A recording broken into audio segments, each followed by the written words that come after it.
Você está ouvindo Customer Lovers, o podcast da Kentricus e especializado em centralidade no cliente. Um oferecimento High Platform. Olá pessoal, tudo bom? Sou Leonardo, CEO e fundador da Paradox Academy, a primeira escola especializada em Customer Experience do Brasil. E eu sou Francisco Zapata, CEO e fundador da Kentricus, consultoria especializada em centralidade no cliente, e está começando mais um episódio do podcast Customer Lovers. Hoje, gente, o bate-papo é com a Laurita da Azul. Seja bem-vindo ao podcast Customer Lovers. E antes de começarmos, gostaria que você compartilhasse um pouco sobre a sua experiência profissional com nossos ouvintes. Oi, pessoal. Eu queria primeiro agradecer pelo convite. Estou bem honrada, Léo Zapata. Acho que as pessoas estão querendo saber mais a minha história do que especificamente o que eu já fiz na minha carreira, mas eu basicamente me formei em Direito.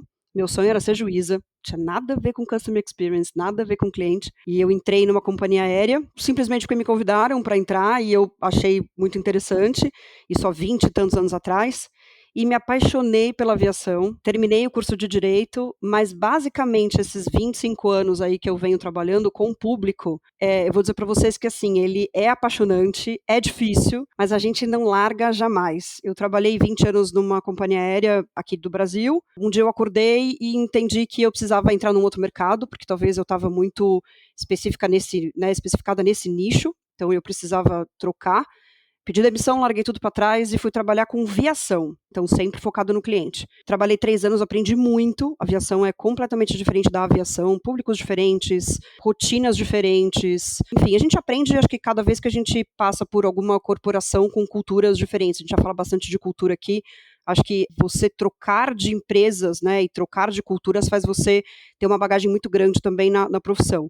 E aí fui chamada para vir para a Azul, há 3 anos e meio atrás, e estou aqui apaixonada pelo que eu faço, cuidando de 170 aeroportos, do Oiapoque ao Chuí, passando por Orly, nesse desafio aí de quase 3.700 funcionários. Para a gente começar, eu queria ouvir da sua opinião, qual é a importância de se ter uma cultura forte de centralidade no cliente? Quais os impactos para a empresa e, obviamente, para os clientes? Eu acho que a primeira coisa que eu aprendi quando eu comecei a trabalhar com o público é que o primeiro cliente do teu produto é o teu funcionário. Eu venho de uma cultura das 2 empresas aéreas que eu trabalhei, né, a anterior e essa agora, aonde a cultura era muito centrada no funcionário, que a gente chama de tripulante. Eu vou falar bastante essa palavra tripulante, porque a gente quer, na Azul, que todo mundo seja igual, então a gente chama todo mundo aqui de tripulante. Mas acho que, respondendo a tua pergunta, se a gente não tiver uma cultura forte, centrada no funcionário, em quem trabalha com a gente, em quem está do nosso lado, a gente não consegue disseminar nada para fora, porque a pessoa precisa acreditar no que ela está fazendo, ela precisa acreditar no produto dela, né? E aí a gente consegue fazer com que essa cultura fique forte. Excelente. E interessante como vem aquela frase à mente, né? Antes de você olhar para o seu cliente, você tem que olhar para o seu colaborador. Achei muito É interessante isso isso. aí. E Laurita, me diz uma coisa, como a Azul Linhas Aéreas promove e cultiva a cultura centrada no cliente entre os colaboradores? O que a gente costuma fazer aqui, e que é uma coisa que ela ficou enraizada na Azul desde o início, é que independente da área em que o colaborador da Azul trabalha, ele precisa entender a importância dele na corporação. Então, vou dar um exemplo. A gente tem, por exemplo, os nossos tripulantes de manutenção que não lidam diretamente com o cliente, mas eles sabem, dentro da cultura da Azul e dentro do que eles vivem todo dia, de que se eles não cuidarem bem da poltrona, do assento da poltrona, dos pequenos detalhes que a gente tem dentro do avião, ele não vai encantar o cliente. A cultura ela não é só baseada em quem atende diretamente o cliente, mas todo mundo que trabalha aqui, desde o call center, jurídico, até a moça que ajuda a gente nos cafezinhos, na agenda, todo mundo aqui tem que entender a importância do trabalho dela para ela, para os colegas ao lado e para o cliente. E aí você consegue perpetuar essa cultura e todo mundo que entra vivencia isso muito forte e acaba se tornando perene, não tem como. Agora, Laurita, deixa eu entender uma coisa, né? Quando a gente fala de estratégias, principalmente de cultura de cliente, não é fácil implementar uma estratégia, né? Principalmente quando a gente está falando desse tema. Como é que a gente consegue garantir quais são as estratégias que você tem de experiência não só na Azul, como nas outras empresas que você passou, para alinhar essa cultura organizacional com o foco do cliente? Léo, antes até de falar um pouco da Azul, eu participei de uma fusão, né, de duas empresas completamente diferentes. E uma coisa muito interessante que eu aprendi é que as duas culturas eram completamente diferentes. E eu vi uma nova corporação criar uma cultura nova. Eles chamaram na época uma consultoria especializada, que fez várias entrevistas, várias palestras, durou 1 ano até essa cultura nova ser implementada. E o que eu vi assim, não vou dizer que é errado, porque você criar uma cultura, cada um tem a sua história e é muito diversa, mas você tinha que fazer as pessoas acreditarem naquilo. E demorou muito para essa cultura nova se perpetuar, porque a gente trabalhava, por exemplo, durante 10 anos, né, quem trabalhava na empresa aqui brasileira, durante 10 anos acreditando numa cultura, e da noite para o dia essa cultura mudou completamente, mudou a cor, mudou o que você falava para o cliente, mudou como você falava com o cliente, como você se comunicava. Então, fazer uma empresa ter uma nova cultura é muito difícil. E eu aprendi que não é da noite para o dia, parece óbvio, mas acho que é importante falar isso, e tem que ser pouco a pouco, as pessoas têm que acreditar. E hoje o que eu vejo é que o turnover fez com que as pessoas que entrassem novas na empresa fizessem essa cultura perpetuar, porque quem estava ali enraizado há muitos anos era muito difícil. E hoje na Azul, o que a gente faz, que dá muito certo, é sempre estar alinhado com a comunicação. Isso também é muito importante. Então, a gente tem vários programas aqui em diversas áreas, mas eu posso falar um pouquinho dos programas que eu tenho hoje em aeroportos, porque, como eu comentei no início, são 170 aeroportos espalhados pelo Brasil e pelo mundo. Então, são culturas diferentes, idiomas diferentes. Então, para você alinhar essa comunicação e essa cultura, é muito difícil. Então, alguns dos programas que eu faço aqui hoje, um deles chama Papo Aberto, que pelo nome, como diz o nome mesmo, é um papo aberto. Eu marco uma vez ao mês uma call, entra quem quer, ela tem mais ou menos 1 hora, 1 hora e meia, eu atualizo alguns temas importantes para eles, do que está acontecendo na empresa, do que está acontecendo no mundo, às vezes eu trago algum convidado interno, um diretor, um gerente que quer apresentar algum produto novo, mas acho que o mais importante do papo aberto não é eles me escutarem, sou eu escutar as perguntas deles. Então, por que chama papo aberto? Porque é aberto, não tem pauta, e eles vão me drivando o que eles querem saber. Então, eles colocam a pergunta, às vezes, no chat, às vezes eu abro a câmera para eles mesmos perguntarem, e eles fazem perguntas das mais diversas que vocês podem imaginar.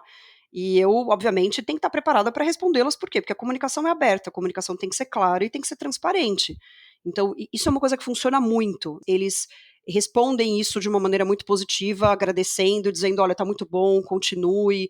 Então, a gente faz isso todos os meses. O que a gente tem também é o Papo com o Presidente, que aí eu convidei o Abi para também fazer essa call, tem a minha e tem a dele, e aí obviamente a dele ele trata outros temas, ele também abre para perguntas, então também é um momento onde ele fica mais próximo da operação, ele escuta o que a operação está sentindo, porque é a operação que está trazendo o que o cliente está dizendo para a gente, e dali saem muitas ideias, assim, é muito interessante, toda vez que a gente faz esse call, alguma coisa a gente sempre leva para o board ou para o comitê dizendo, olha, isso veio da ponta, isso aqui está funcionando, isso aqui não está funcionando, então isso é bem interessante. A gente tem outros 2 programas também que eu sou super fã aqui. Um a gente chama de Chega Mais, que são padrinhos. Então, por exemplo, dentro dos 170 aeroportos que eu comentei, a gente tem sempre um gerente ou um diretor que é o padrinho. Então, ele tem que fazer visitas periódicas, 2, 3 vezes ao ano, onde ele está sempre próximo ali do aeroporto, dos funcionários do aeroporto, manutenção, enfim, todo mundo que trabalha ali naquela localidade. E durante o ano, o que é importante aqui é um padrinho mesmo. O padrinho ele não tá lá só 4 vezes ao ano. O padrinho ele tá lá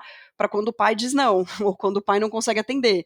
Então, vou dar um exemplo. A gente tem o nosso diretor de marketing, que é padrinho de uma das bases de Cuiabá, e ele é procurado o ano inteiro para fazer campanhas, para tirar dúvidas, enfim, para escutá-los. Então, é uma maneira também de você aproximar o board com o cliente através do tripulante. Então, eu sou bem fã também deste programa. E, por último, a gente tem o Bem-vindo, que é a chegada dos novos tripulantes, né, a chegada dos novos funcionários. É feita na nossa universidade, lá em Campinas, onde a gente faz os treinamentos, mas o mais importante é que no primeiro dia dele, na primeira hora, a gente faz uma apresentação dos diretores, nós nos apresentamos para eles, dizendo alguma coisa da nossa vida pessoal, para você criar a conexão, para você criar a relação, né? Então nós nos apresentamos e eles se apresentam. Então às vezes você tem turma de 10, você tem turma às vezes de 150, que dura a manhã inteira, mas o mais importante é esse momento que a gente cria a conexão com eles, onde eu fico sabendo que o tripulante de Porto Seguro é casado, o que ele gosta de fazer, qual que é o hobby dele, por que ele está na aviação, o que ele espera da Azul, né? O que ele espera de crescimento. Então é um momento único onde eles, já na chegada, a gente cria essa conexão e cria essa ligação com eles. Laurita, eu gostei especialmente das ideias do papo aberto, tanto da sua proximidade com a turma, em deixar aberta a sala sem tema, como do presidente. Eu acho muito até corajoso, né? Porque apesar de estar em posições de poder, não é fácil ficar disponível para qualquer assunto que venha. É verdade. Então, meus parabéns, e eu acho que é um exemplo a ser repetido com certeza em outros mercados. Vou te dizer que o primeiro foi difícil.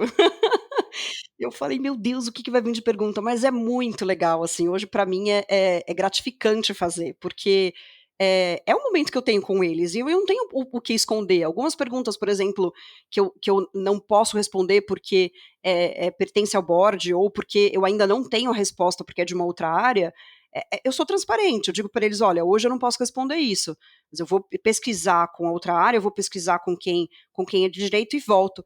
E muitas vezes eu volto no próprio chat e faço call ou eu coloco ali por escrito, que é para todo mundo entender que, assim, eu não estou escondendo, né, eu estou dizendo para vocês o que realmente acontece na empresa. Isso cria uma Excelente. ligação com eles, né. Lindo, lindo. Eu já vi poucas vezes, infelizmente, eu já vi coisas similares. Tem uma outra empresa que a turma chamava, o gerente da área abria literalmente a sala dele nos tempos pré-pandemia e ele chamava de "vem que eu te escuto" e ficava disponível. Mas deixa eu te perguntar uma coisa, Laurita. Está muito claro com o que você relatou a entrada da informação. Então, ouvir o colaborador, tanto coisas do colaborador como do cliente trazidos pelo colaborador. Que queria te perguntar é que a Azul ela é reconhecida como destaque de Customer Experience dentre as companhias aéreas. Se você pudesse compartilhar com a gente algum exemplo específico de como a experiência do cliente influenciou decisões estratégicas na Azul. Eu acho que antes de eu responder a sua pergunta com um exemplo prático, eu acho que o que é importante destacar aqui, que a gente tem uma relação com o cliente, uma ligação muito forte com os nossos clientes. Por que eu estou dizendo isso? Porque a gente hoje trabalha com a metodologia do NPS, ele é aberto para cada um dos aeroportos, e a gente tem um programa hoje com eles, uma metodologia, digamos assim, que faz parte da metodologia mesmo do NPS, aonde o próprio colaborador, o próprio tripulante, ele entra em contato com o cliente que fez alguma observação, seja ela positiva ou seja ela negativa na pesquisa, para entender melhor o que o cliente quis dizer com aquilo, ou se ele teve alguma situação difícil, se ele teve de novo, se aquilo se repetiu. Então, você começa a fazer com que a ponta entenda as necessidades do cliente e faça aquilo da melhor maneira. Então, acho que isso é a primeira coisa que eu quero destacar, assim, não sou eu que tenho que ligar, não é a equipe do marketing que tem que ligar. Eu até falo bastante com o cliente nas minhas viagens, dentro do avião, me apresento, mas é o colaborador ali que está dia a dia, que está, né, o tripulante que está todo dia ali com o cliente, que tem que ouvir do cliente: olha, eu não gostei disso, isso não está legal, vocês eram assim, não eram mais, ou vocês mudaram para melhor, seja para o bem ou seja para o mal. Então, acho que isso é um ponto a ser destacado. E a gente aqui trabalha também com a metodologia das squads. A gente tem hoje, dentro da jornada do cliente, a gente tem squads onde a gente vê desde a parte de vendas até a parte que a gente chama do pre-flight, né, que é toda a jornada do cliente até a entrada no avião.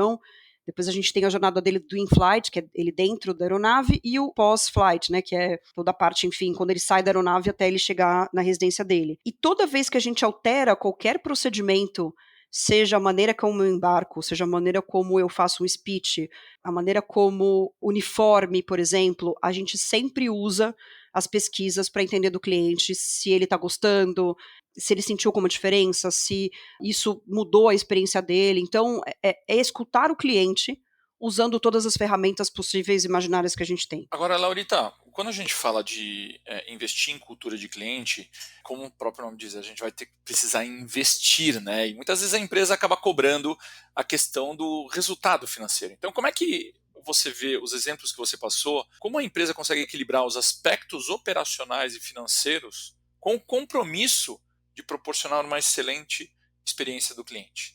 Léo, eu costumo dizer para os meus tripulantes quando eles entram, até com base na experiência que eu tive de outras empresas, que a Azul, ela dá uma autonomia para a ponta muito diferenciada. Porque o que a gente preza aqui na Azul é que eu tenho que resolver o problema do cliente. O problema do cliente, para mim, não é um problema, é uma oportunidade de eu melhorar. É uma oportunidade de eu ver se o meu procedimento está correto ou não. Quando a gente fala de operação e de financeiro, obviamente, isso tudo muito controlado, mas a ponta hoje, ela tem uma autonomia para entender as necessidades do cliente. O cliente perdeu um voo, seja por qualquer motivo, seja porque ele chegou atrasado, ou porque nós perdemos a conexão dele, ou porque fechou o aeroporto porque estava chovendo, essas coisas acontecem no nosso dia a dia. Esse não é o problema. O que eu tenho que focar é, como é que eu soluciono isso? Eu posso colocar ele numa outra companhia, eu posso dar um voucher para ele pedindo desculpa, eu posso colocá-lo numa sala VIP porque ele tinha uma reunião que ele pode fazer eventualmente por vídeo. O cliente tem que me dizer a necessidade dele e eu tenho que estar pronta para atendê-lo e para fazer com que aquela experiência dele, que por algum motivo, seja ele interno ou externo, ainda não está completa, para que ele tenha o mínimo de algum transtorno. Então, essa autonomia, ela não é dada para o gerente, ela não é dada para o coordenador, ela é dada para quem está na ponta, ela é dada para quem está ali no face-to-face com o cliente. Então, eles são treinados para isso, né? Eles são treinados para atender o cliente e resolver o problema do cliente. Ah, mas é um problema que não é do aeroporto, é um problema do call center, é um problema de reembolso. Não interessa, você trabalha para a Azul, você não trabalha para o aeroporto. Então, a gente anota o telefone do cliente, resolve o problema dele e entra em contato com ele dando a solução. Então, essa solução resolutiva que a gente dá para eles, de que não interessa qual que é a sua área, mas interessa que o cliente é mais importante, funciona e funciona muito bem. Porque você dá poder para a ponta. Você dá para ele a autonomia de dizer, resolva, pode resolver, é para isso que você está aqui. Então isso funciona muito aqui na Azul. E é muito diferenciado das outras empresas, eu posso dizer com propriedade. Nossa, eu estou adorando esse papo, porque está mostrando claramente a execução na realidade de vários conceitos de centralidade no cliente. Por exemplo, o que você falou agora, Laurita, é o balanço entre a cultura forte e centrada no cliente e a rigidez dos procedimentos. Então, numa empresa, digamos, mais tradicional, tem um monte de procedimento que deixa tudo rígido. Por quê? Porque não dá, entre aspas, para largar na mão de cada indivíduo que tem uma cultura talvez não tão centrada no cliente. Mas vocês inverteram. Vocês aumentaram o poder da cultura de cliente dos colaboradores a ponto de não precisar de tanta regra e empoderar a pessoa que está lá frente a frente com o cliente para resolver. Dá seus 30 lá e resolve do jeito que você conseguir e você tem a confiança que a empresa vai apoiar. Achei ótimo esse exemplo real mesmo. Só para complementar esse seu comentário, acho que uma das coisas que a gente preza muito e que funciona também é a transparência. Vou dar alguns exemplos que são muito específicos da aviação, mas por vezes você tem, por exemplo, um aeroporto fechado por meteorologia, onde você tem tipos de aeronaves, para quem não conhece da aviação, você tem às vezes aeronaves que elas têm um instrumento que facilita a saída delas numa meteorologia ruim e outros não. Por vezes acontece da outra companhia poder sair com uma aeronave porque a aeronave é maior e tem uma tecnologia diferenciada, e nós das duas vezes não. E vice-versa. O que é importante? O cliente não sabe disso, ele não tem obrigação de saber. Mas eu tenho a obrigação de dizer para ele o que está acontecendo. Junto com essa autonomia vem a transparência. Obviamente, a gente, dentro dos speeches que a gente dá ali nas salas de embarque, eu tenho o padrão, porque é exigido pelas autoridades, a aviação é muito ainda padronizada, né? Ainda tem muitas regras, é muito regrada, que eu tenho que informar para o cliente, mas acima de tudo está a informação. Então, eles são estimulados a dar o speech do coração, que a gente chama aqui. Então, explica para o cliente o que está acontecendo. Dá a informação que eu te treinei para dar, mas se você quiser falar mais alguma coisa para explicar para ele, para que fique claro o speech, eles estão liberados para fazer. Excelente. E em falar de cultura de cliente, que no fundo é o que move esses colaboradores nesses exemplos, a gente até viu que a Azul executa tudo sabendo que lá na base tem o envolvimento do colaborador, para poder gerar uma cultura de cliente.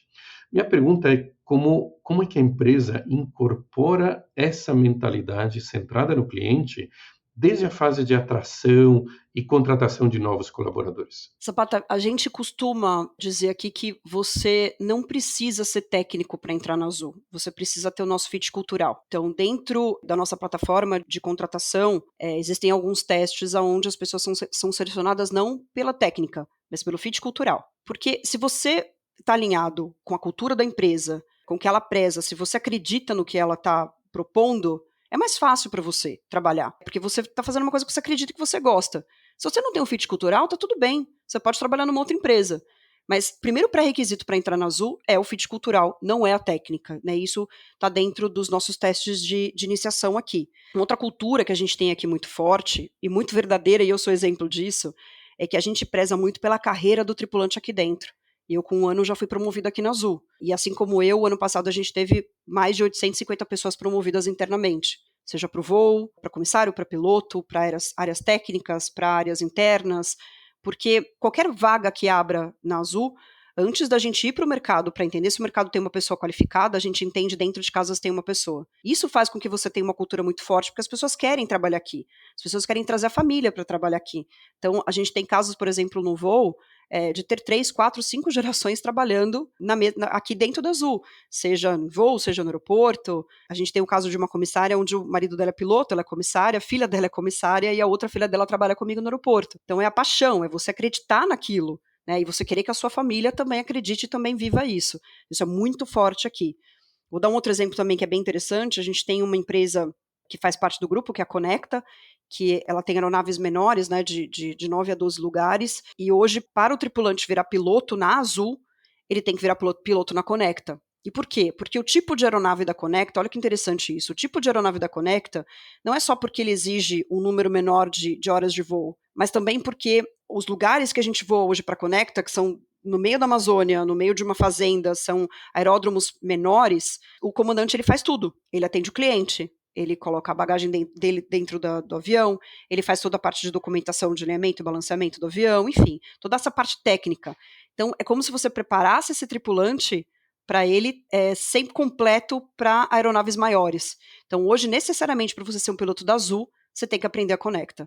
Né? Você tem que ter essa cultura forte, centrada no cliente, atendendo o cliente em qualquer posição que você esteja, para depois você vir para a Azul. E olha que interessante, Laurita, você falando de pessoas funcionárias, né? Vamos trazer um pouco para essa linha, né?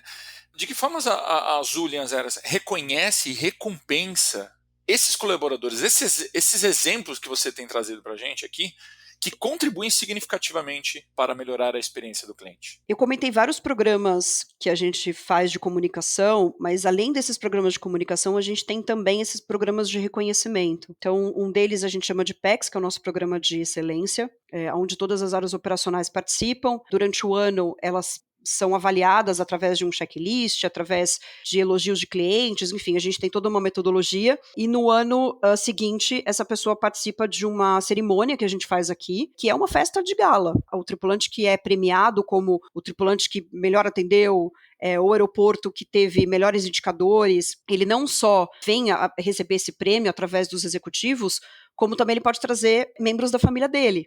Então, de novo a gente focado numa cultura que vai além da empresa. Você não consegue hoje separar o teu profissional do teu pessoal. Não tem como. Né? Se você não está bem no dia, isso fica transparente para o cliente. Você não tem como separar. Então, todas as ações que a gente faz aqui dentro, visitas aos hangares, as festas que a gente faz, como Halloween, como festa do Dia das Mulheres, tudo que a gente faz de carnaval, tudo que a gente faz de comemoração, na ponta ou aqui na sede, o tripulante é sempre convidado para trazer a família dele, para conhecer o ambiente onde ele trabalha, para conhecer os colegas de trabalho. Então, a gente fomenta muito isso. E a gente fomenta isso também na premiação do PEX. Além disso, especificamente falando da minha área de aeroportos, todas as companhias aéreas hoje, assim como em outros mercados, ela tem as metas hoje de vendas. Apesar da gente ser uma área operacional, a gente tem os ancillaries, né, as outras vendas que a gente pode fazer no balcão. Nós criamos esse programa 2 anos atrás, que é um programa de comissionamento a eles. Então, algumas empresas, o tripulante é obrigado a vender esses produtos. Aqui na Azul, ele não é obrigado. Aqui ele vende se ele quer. Mas se ele vender, ele ganha comissão. Para a gente tentar ajudá-lo na renda extra dele. Então, ele também é um vendedor da Azul. Né? Ele pode vender qualquer produto hoje da Azul. Basta ele se qualificar. Então, a gente tem programas de treinamento para que ele saiba vender o produto da Azul e ele pode vender qualquer produto que esteja dentro da área dele de atuação. Eu acho que isso também estimula muito, a gente escuta muito eles quando eles vêm aqui para a sede ou quando eu faço o papo aberto, e as histórias são muito interessantes, assim, tem gente que conseguiu pagar a formatura com esse comissionamento, que conseguiu pagar o álbum de casamento, a própria festa de casamento. Então, é muito interessante, assim, muito gratificante, essa é a palavra, escutar isso deles. E não é obrigatório, vende quem quer, né? Às vezes o tripulante fala, poxa, eu não sei vender, eu sei da operação. Tá bom, vamos fazer um treinamento? Tenta. O máximo que vai acontecer é você não conseguir vender nada. E o máximo que vai acontecer é você conseguir vender tudo. Então a gente também estimula isso nele, porque às vezes o tripulante acha que não está preparado e você prepara através de um treinamento. Então ele até descobre nele uma veia que ele não sabia ou que ele não tinha, né? Isso estimula muito a cultura e estimula muito eles. A gente ouviu de você vários exemplos que mexem muito com cultura, né? E a gente sabe que a cultura se baseia em valores. Como você diria que é promovido o engajamento dos funcionários para que estejam alinhados com os valores da empresa, Laurita? A gente usa muito o OPA aqui dentro. O que é o OPA? Observar, perceber e atender. O OPA eu acho muito interessante, né? Eu costumo dizer isso pro meu time e isso é muito verdadeiro, tá vindo do meu coração, tá? Não achem que isso é hipocrisia, mas a gente começa a praticar o OPA dentro e fora da empresa. Eu pratico hoje o OPA com meu filho. Você tem que parar, observar, escutar a pessoa, entender o momento dela, entender a necessidade dela, para depois você sair fazendo o que é necessário ou o que precisa ser feito. Então, o OPA, ele não é só treinado para quem atende o cliente. O OPA hoje é uma cultura centrada no cliente interno e externo, né? A gente tem que praticar o OPA aqui com os nossos colegas de trabalho, com os clientes, com a família. O que adianta você ser um bom funcionário no aeroporto e chegar em casa e brigar com todo mundo? Isso não existe, né? Essa pessoa não existem duas pessoas, a pessoa do trabalho e a pessoa de casa. Então, o OPA é muito forte aqui dentro. Ele está junto com o nosso programa de voluntariado, que também não é obrigatório, mas praticamente 90% da empresa acaba participando porque é um momento muito gratificante. É um momento onde o tripulante ele sai para fazer alguma ação social e ele acaba convidando outros colegas de trabalho para ir.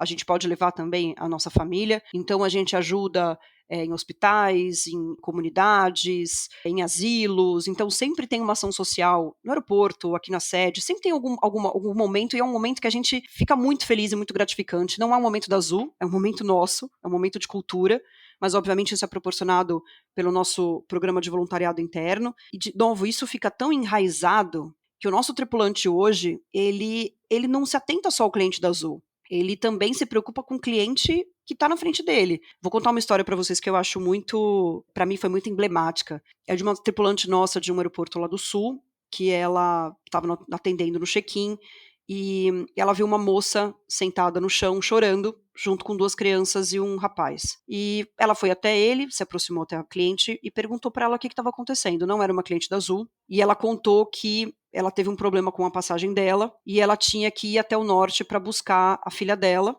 Tinha uma das filhas que estava com os pais dela, porque ela estava se mudando para o sul para um emprego novo, e ela tinha vendido tudo e ela não tinha mais condições de pagar a passagem. Então ela estava desesperada porque ela falou, eu não tenho como deixar esse meu filho lá, eu tenho que trazer, eu não sei o que eu faço. A tripulante falou, olha, eu posso te ajudar? Eu vou tentar te ajudar. E ela pegou o telefone dessa tripulante, pediu folga no dia seguinte para o gerente dela, levou a cliente até um cartório, fez uma autorização de viagem, tirou uma passagem da concessão dela, da cota dela, porque nós temos esse benefício de cota, foi até o norte, buscou a criança e trouxe para ela. Ninguém pediu para essa tripulante fazer isso. Ela fez de coração e não era uma cliente da Azul, mas o que interessa? Não interessa, isso é cultura. É a cultura de ajudar o próximo. E você ajudando o próximo, você ajuda o cliente. Isso fica intrínseco na gente. Então, se eu parar aqui, eu vou ficar até amanhã contando para vocês diversas histórias. Mas isso é uma das histórias de encantamento que a gente tem aqui. Tem milhares. Toda vez que a gente tem essas histórias de encantamento e que chegam até o meu conhecimento, porque o gestor acaba contando, tirando foto, ou o cliente acaba postando nas redes sociais,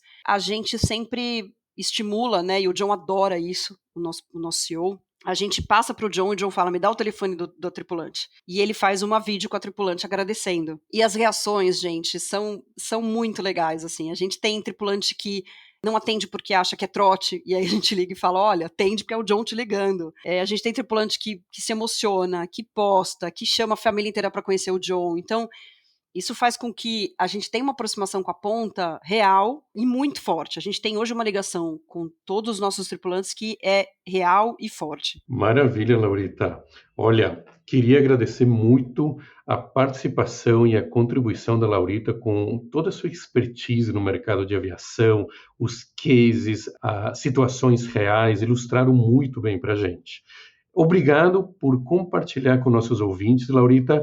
E antes da gente concluir, gostaria que você passasse uma mensagem final para os ouvintes. Acho que a minha mensagem é muito simples. A gente não precisa inventar muito hoje para encantar o cliente. Para e escuta o que ele tem para te falar. A gente aprende escutando, a gente aprende com o cliente. Eu acho que falta um pouco disso hoje. Eu acho que eu vejo algumas empresas que elas estão muito mais preocupadas com o crescimento delas exponencial ou com o fortalecimento da marca, que também é importante.